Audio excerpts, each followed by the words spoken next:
Hi, you guys. Hello. Yeah, I don't know. Somebody made a joke the last time when I said hello that we were going to do some kind of thought we were going to do a routine. I don't know. Three Stooges or something. Yeah, what did they do? Hello? I don't know. We don't know. Don't know. Anyway, I guess if we're going to talk about it, we should have looked it up.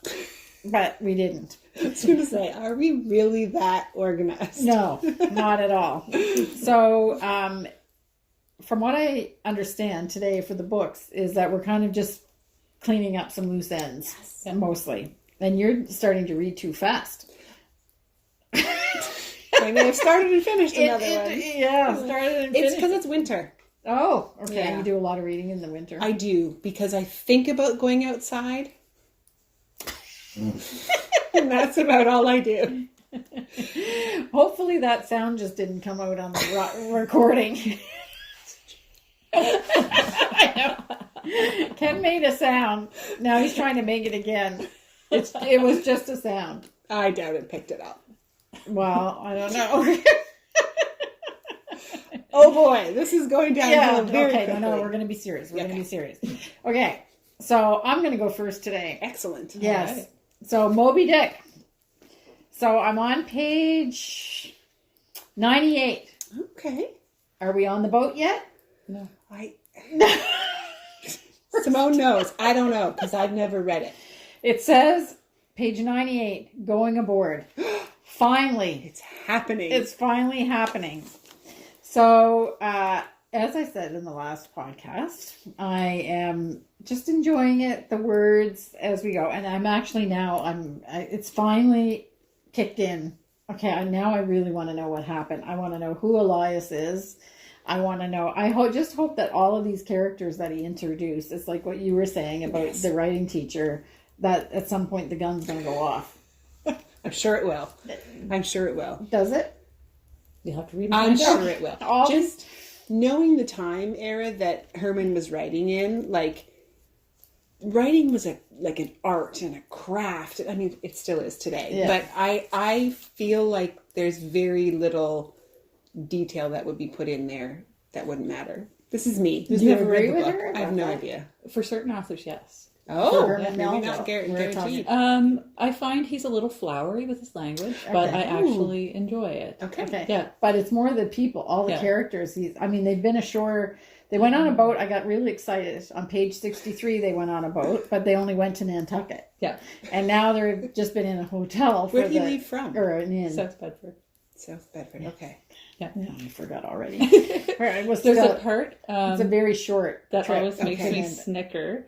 When he first meets Queequeg at the hotel. Yes. And he lays down on the mattress and he says he can't decide whether it's stuffed with old corn cobs or broken crockery. Yeah. It's so uncomfortable. Like, this is the kind of language that he uses, and I really love it because it's very descriptive and it just like sticks in your brain. And you understood the image. Yeah. It's like, that is a really uncomfortable mattress. Yeah, that's obviously, yes.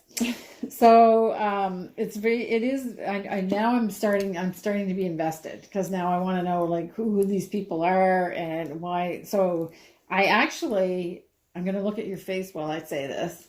I was a little bit suspicious that Elias is actually Ahab, but then the leg they don't say that Elias only has one leg.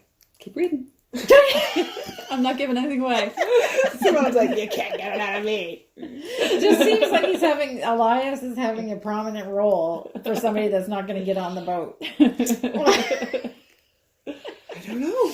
Anyway, I was kind of forcing myself, and I had my new mindset saying that I was just going to appreciate it for what it is, but now I actually want to know what's going to happen. I've started to become invested, but 100 pages just to get to there is, and it's not really that long, because this particular copy of the book, that's how thick it is. Mm-hmm. There is a third of it editorial and biographical notes. Oh, okay. Which I think I really don't need to read in this case. Yeah.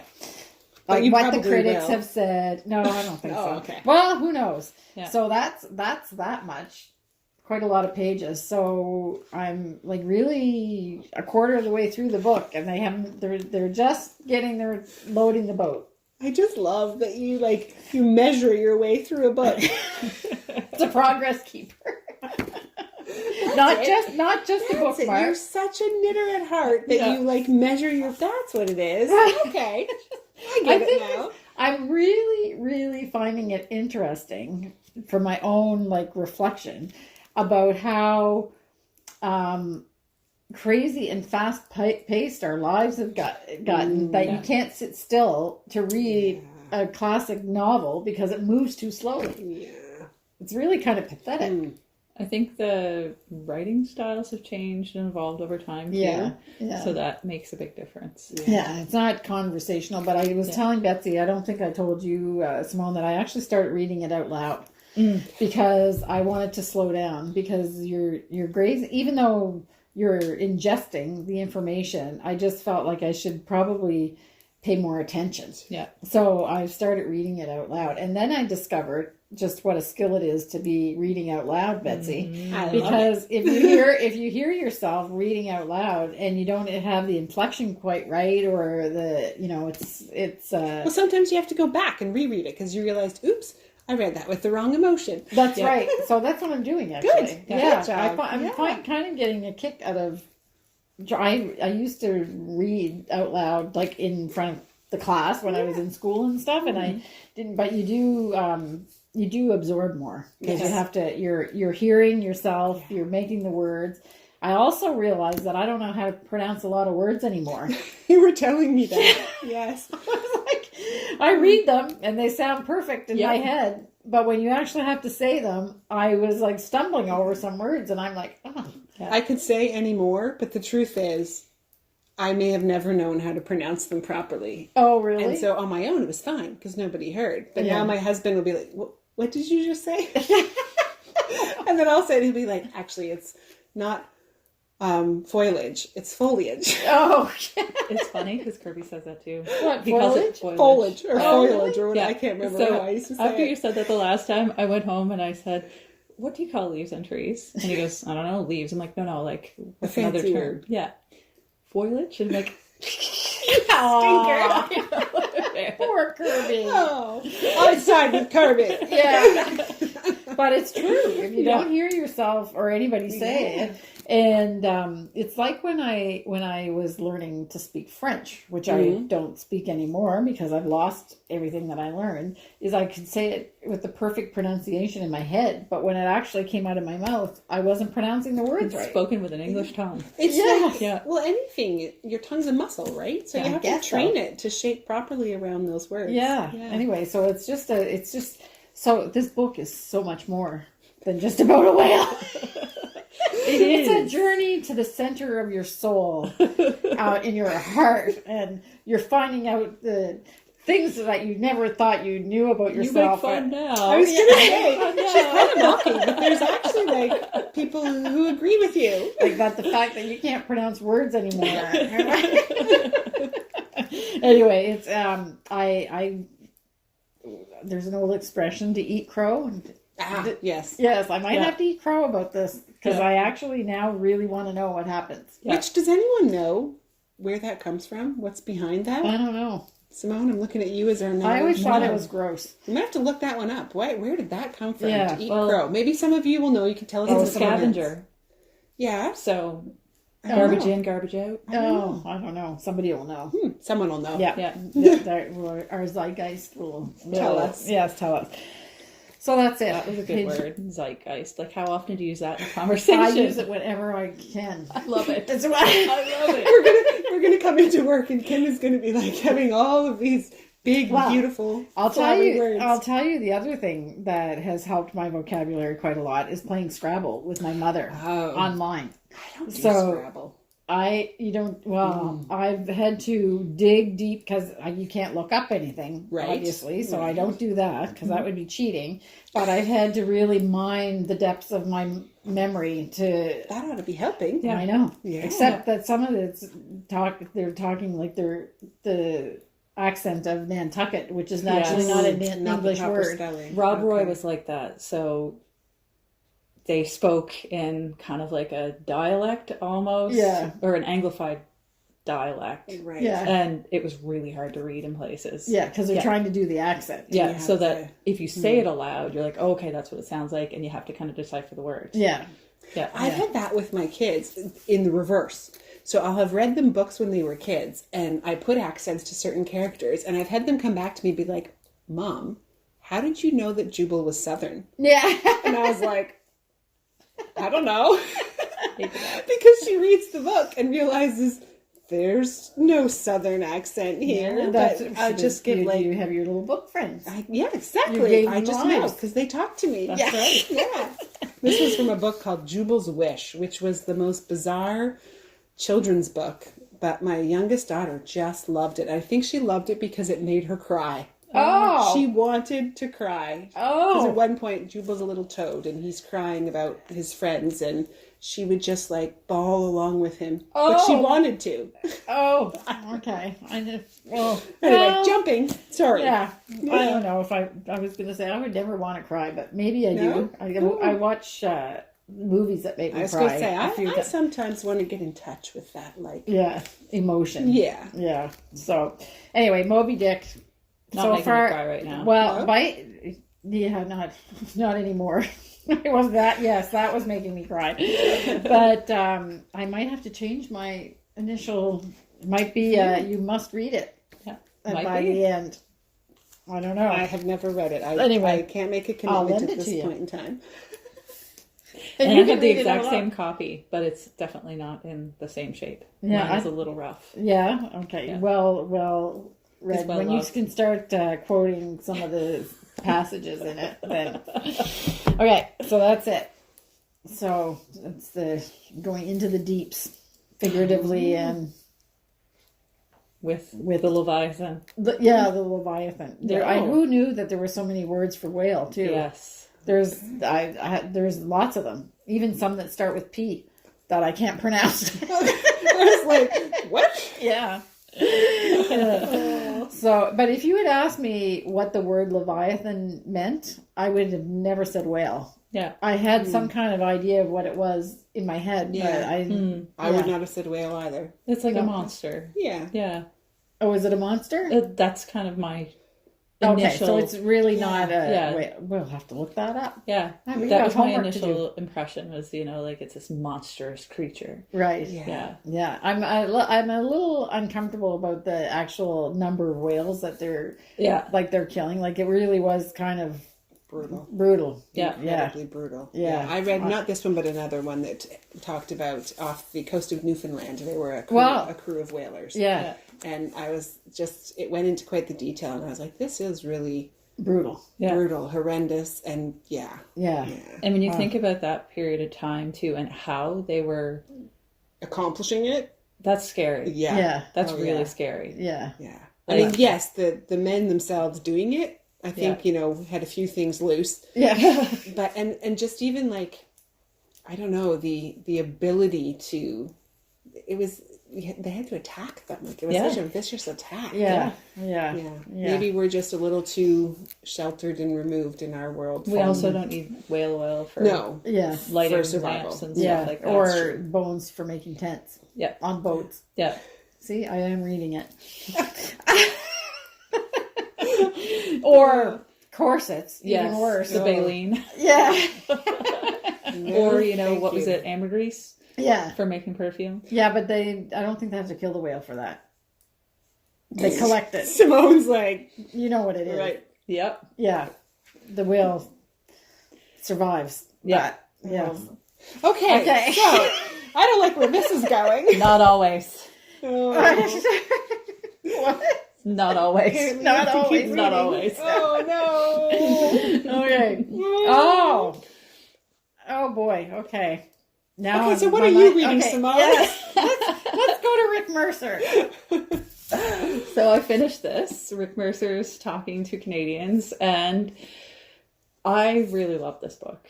Yeah. It was so good. It made me a little bit nostalgic for the 90s. Oh. Yeah. No, And Simone, we're not old enough to get nostalgic for the 90s. I know. You're not old enough, Betsy. but It did. I was younger than me. But it's just funny because it's back before like he's talking a lot about, you know, being back before cell phones and Yes. like Yeah. the common cell phones, and you know, you could be an idiot and people didn't videotape it. People didn't need to know. Yeah, exactly. And So the it's fact just, that you said videotape it. yeah, I mean, I just dated myself there too. Yeah. But it just, I know it wasn't a simplistic time because there was a lot of like political upheaval in Canada and stuff like Right. that. But it feels, in hindsight, like a more simplistic time. You know what I mean? When you think about what it always blows me away when you start to hear the dates of what things that we just take for granted now were actually invented in. Yeah. Like the social media, Facebook. What year did that count? I Like don't I know. think I don't know. I think it might have been in the 2000s. Yeah. And when somebody was we listened to Weekend Morning in the mornings. Yeah. And he always talks about old songs and plays a lot of old songs and stuff like that. And when he says that, oh yeah, 50 years ago today, this was number one on that. I was like, what? 50 years ago? Like, what? How do I know that song? It just like the 80s were almost 50 years ago. Almost. That's crazy. It is crazy. Yeah. Yeah. Yeah. Not quite. We're Not all having a quite, pause. No, yeah. not quite. Like, Yeah. Because I am the 80s. Yeah. And I'm not quite 43 years 50. ago. No. But it's really something. Anyway. Okay, Rick. So Rick yeah, so didn't disappoint. There's so many laugh out loud, funny parts to this book. And Kirby read it before I did. And I made him promise not to read anything out loud because I didn't want any of like the fun stuff revealed. So whenever I read it, I got to do the reading aloud. He's like, yeah, that's funny. Wait till you get to this part. Oh, so he kind of teased you a little bit. Yeah. And then he really tugs at your heartstrings too, because he goes over to Bosnia to do a show for the Peacekeepers. Oh, okay. And then they also go to Kabul. Yeah. If I'm pronouncing that right. Yeah. In Afghanistan. And he's talking about how, you know, it was an active war zone and everything that they had to go through to go there to do the show for the troops. And that really, really kind of put things in perspective for me because I never thought of, you know, yes, that at that point in time it was an active war zone. And, you know, if you're going down the street and somebody stops and makes a barricade, you're going through that because that could be somebody that's out to get you. You know, that kind of stuff. Yeah. So, and these are like, well, I mean, he's a comedian. He's not a trained soldier. Yeah. You know what I mean? Right. So, yeah, it was one of those books that, you know, it had me laughing and it had me kind of teary. It had me nostalgic. It gave me all the emotions and it made me think about how, as a general rule, in the 90s, people were so nice. Yeah. They still are. They just were take very a little kind more to each time other. to find. Yeah, exactly. Yeah. So I'm not disparaging anybody, but it's just Good. it was a simpler time. Good. Yeah. So Even though it was funny. crazy. Yeah, it seems so complicated. Yeah. It's funny how the past always seems simpler. Yeah. I think it's that whole hindsight 2020 thing, Yeah. right? Yeah. And a problem solved is always easier than a problem you're facing. Yeah, right. true. So That's really good. Wow, Betsy. well, it's like it's often when you talk about vulnerability as well, right? It's a lot easier, and I think in our life we do a lot more sharing of things we've already come through, Right. Yeah. as opposed to sharing what we're in the middle of because Our angst over it things, doesn't feel conclusive, it doesn't feel resolved, but Right. it's much easier to share something that is already Yeah, resolved. and you know it's okay. Yeah, Yeah, exactly. So, yeah. So hopefully my goal in life as I get older is to remember how often it ends up okay. Yeah. Right? How many times you come through and Right. it's okay. So Yeah. that each time I'm in something newer, I try to aim to be like, all right, it was okay last time. Yeah. It'll work out this time. Yeah. It all works out at some point. And you started a new book and finished it. I did. So I read Gap Creek, The Story of a Marriage. Robert Morgan. Just another one I grabbed off the shelf at the secondhand store. I was reading something else and I kind of I was like, I'm not loving this. So this one was sitting beside my bed. So I picked it up too. And I ended up going through it very quickly. Oh, okay. It is the South Carolina border is where it takes place with whatever, it'll be North Carolina, I guess. I was going to say whatever's on the north side. It'll be North Carolina. So A very young couple who it's probably like just after, it's either just before or just after the turn of the century. He doesn't actually... Which century? I was going to say, I had this discussion with my husband too. You can't just say turn of the century anymore. Yeah. The turn of the... I also couldn't figure this out. So would it be the 20th century if it was 1900? As things turned to 1900. Yeah, the turn of the 20th century, I think is how you say that properly. Yeah. Anyway, it's around that time, around 1900 somewhere, give or take here and there. And young couple... You start out and you hear the story of her family and you think that she's raised fairly poor. And then her and her new husband, who get married fairly quickly, go off to try to start their life together. And you realize, and she also realizes, she wasn't that poor. Oh, she is now? Because she is now. And so just kind of the story of them trying to start life together and the sort of like running into those unfair things. They are working really hard, but sometimes nature and life is just unfair. But what I really like about her is in her family, her dad was quite unwell. And so she was kind of always she's one of 4 girls, I think, that always kind of got sent out. Well, you go do it because you can do it.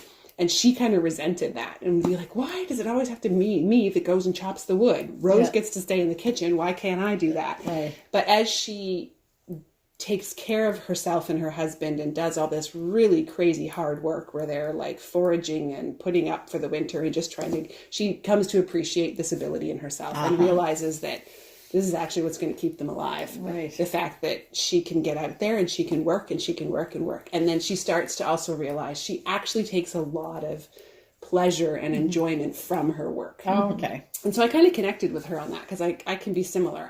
I do like to do hard work. I can do hard work. In my family, I was the one who would get asked to help move furniture. Yeah. We didn't have quite the hard time that they did. Yeah. But sometimes I'd be like, why do I have to? But then I realized, actually, no, I like being able to do that. I appreciate that my body is able to do that hard work. And I don't have to always call on someone else. Now, as I'm aging, I'm starting to not always be able to do it, but I can still mostly be the one to help do the heft. Right, work. So, right. Yeah. Oh, yeah. Good. It feels good to be strong. It does. I do. So. Sometimes I used to resent it because I'm not tiny for a female. And in our society, there's a lot that can come with that. Mm-hmm. But most of the time, I'll say 85% of the time, I appreciate my stature, my strength, and my, who I am. So, Anyway, so I appreciated just her and her sort of toughness. With her. So the last book you read, you said you made no friends. This sounds like you made a friend. I could hang out with her, but I would also give her some real marriage advice, let me tell you. And I would maybe be needing to have talking to that man. Yeah. He might not like me so much, but in the end, it does. Yeah, it kind of works out. She works with what she's got. We'll put it that way. Yeah, okay. And she recognizes he has some flaws, and it also looks at the expectations of a man during that time too. Okay. And she recognizes that he is not feeling that he can live up to what he should, and the fact that his wife is doing this stuff. He's feeling like he's failing. Inadequate. Yes. And so I think which is always a little bit dangerous. Yeah. Well, and that's exactly what she's trying to navigate. Because she's going, I need to do this so that we can survive. Yeah. But she's also trying to play gentle with this man's slightly fragile ego. Mm-hmm. And at first I'm like, girl, ego is the enemy. Yeah. And at first I was like, girl, what are you doing? And then I'm remembering, no, wait. Like, she has to survive this time period. Right. Anyway, so it's neat to listen to her basically as a very strong woman, also trying to work within the confines of her society. Yeah. And she does a good job of it. Time period. Yeah. Yeah. So you enjoyed it. I did. Yeah. Yeah. Good. And it was quick, I guess. It was, it's, as Kim likes to look at the page, there's a lot of empty space on the page. Yeah. A lot of white space and just like, I don't know, 300 pages, something like that. Okay. And a lot of conversational. Oh, okay. And I find that moves a lot quicker as opposed to where you're getting a lot of description. Yeah. No, exactly. This was mostly conversational and Actually, there were some times where it would cut to the next scene, and I'd be like, "Whoa, okay, all right, we're moving on." Finish that. Yep. Or I kept that's true. I kept waiting for like disaster to strike. Yeah. But no, some of it really was just about how she was accomplishing what she was doing. Like so going through the motions. I might possibly be able to dispatch a pig if needed after reading this, that kind of stuff. Where I'm like, oh, that was a lot of detail about that. But that's the truth of what had to be done. Yeah. And it was very physical. It is very physical labor. Having had pigs, that's not an easy. Did she actually have to butcher a pig? She did. Wow. Yeah. Okay. And wow. Okay. That is hard something. work. Yeah. I remember when we were taking our first pig to market, the butcher slyly said out of the side of his mouth, "Am I going to have to come down there and get it on the trailer for you?" And not only that, she has this mother-in-law that is quite the character. So the whole time she's trying to do this, her mother-in-law is telling her how like inappropriate this is, that this woman is doing this. You know, this is not woman's work. And the whole time she's like trying to bite her tongue and rolling her eyes because she's like, "That's great, but if I don't do this, your son, you're not going to say that in February if I don't do this." Yeah, right. So, right. So anyway, all around it was, What are you going to read next? I Because don't I'm know. shopping for books too. I know. I don't know. I have the urge to get into a really big epic series, I think is what I'm feeling like doing, but I don't know which ones. Yeah. Because I also get really disappointed if I start a series and I don't like it. Yeah, because then you're like, oh, it's a waste of 17 books. Yeah, it's more than abandoning one book. Exactly. Yeah, It's like I abandoned several. So we'll have to chat. I know you you must did have some ideas. But you love the Wheel of Time ones, don't you? I did. Yeah. And the books are quite a lot different than the TV series. I shared with Simone that I started watching the TV series and I wasn't super excited. There's some harder stuff in the TV series. Oh, okay. That is not in the books. Not in the books. Oh, yeah. okay. The books tend to be a little bit more easygoing. Okay. Yeah, right. Because I gave up on the TV series. Yeah. It's a little too graphic for me. And have you read the Lord of the Rings series? Oh, yeah. Oh, yeah. Twice. Okay, twice. Yeah. Okay. So I don't think I want to pick that up And again. you read the Ken Follett ones, Yes, most of his. Not his. I tried his more modern ones. Yeah. I didn't like them as much. Okay. So, I think there's one that's in the 40s, takes place in the 40s, wartime. Oh. Oh, no, maybe not. It wasn't 40. It was just a lot of old men talking a lot of politics. Oh. That's the Century Trilogy. Is it? Okay, I did not enjoy that. I couldn't get into that one. Yeah. Yeah. So anyway, I'll have to look and see. There must be other things that we haven't explored. Yeah. But and you guys could maybe give some suggestions. I love like historical, adventurous, not too graphic. Like some I'm okay with, but I couldn't do the what's the Thrones thing? Oh, Game of Thrones. Yeah. Oh. Yeah. But I'm also kind of annoyed that I couldn't because there's still some questions that are unanswered for me that I think about. You and know I'm what? like, You're going to read all of them and still have those questions. okay. Right. So then I'll let it go. The Not a last fan. one was a disappointment for everybody, right? Yeah. Anyway, and somebody a friend of mine said, "Oh yeah, that's just blood porn." Maybe that's what it was. Yeah. I didn't make it past the first one. I got most of the way through the first one and just couldn't. But I found there were certain storylines I was interested in. Yeah. But the majority of them I wasn't. Yeah. So, and there was a lot of gratuitous sex. okay. Oh yeah. And if he said words are wind one more time in the last book, I was ready to throw it at stuff. Words are wind. Yeah. It's just a phrase he used. Anyway. Yeah. So, if you enjoy it, that's fine, but I'm not looking for that one. Yeah. So, Okay. been there, tried that. Yeah. I'm not picky at all. And are you still had to finish your Courage is Calling as well? Yeah, Or I'm just you reading still- it like 10 or 20 pages a day. Oh, So okay. just kind of bite size. piecemeal. Yeah. Yeah, And okay. I'm spending a lot of time underlining. Oh, So I figure by the time I reread the books in these series, they're probably just going to be pretty much all underlined. yeah. Because they're all like, there's these wonderful little nuggets that are, pertinent whenever you read them the first time. And then whenever you go back and read again, then it's like, oh, this is really good, but I found something here. Yeah. So. Oh. Yeah. Are you noting, like, what drew you to it at that time, or not necessarily? No. Okay. But maybe I should. I should be writing the margins. Yeah. Because it's my book. It's not every book. Marginalia. That's it. There's a name for that. Marginalia. I like Yeah. that. That's what. Have you read the Marginalia? I heard somebody say that Oh. when we were talking about the lives of books. Oh, yes. That there's actually a term for it.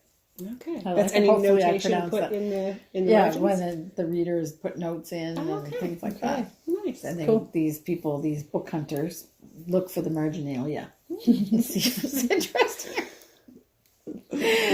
That's what I learned about that. Okay. And a new word. I wonder how many letters is that? Oh, she's gonna set that into Scrabble with her mom. Bingo. Look out, Kim's mom. She's coming for you. Yeah. All right. So the producer's saying wrap it up. Wrap it up, It seems girls. like when we start on a real tangent, we get the wrap it up. Yeah. All right. I think the sun's going down. That's what I was thinking too. I think the weather's changed again. So Or anyway. it's just that late in the day. I know. Okay. So with that note, we're going to close the chapter. Bye. Bye.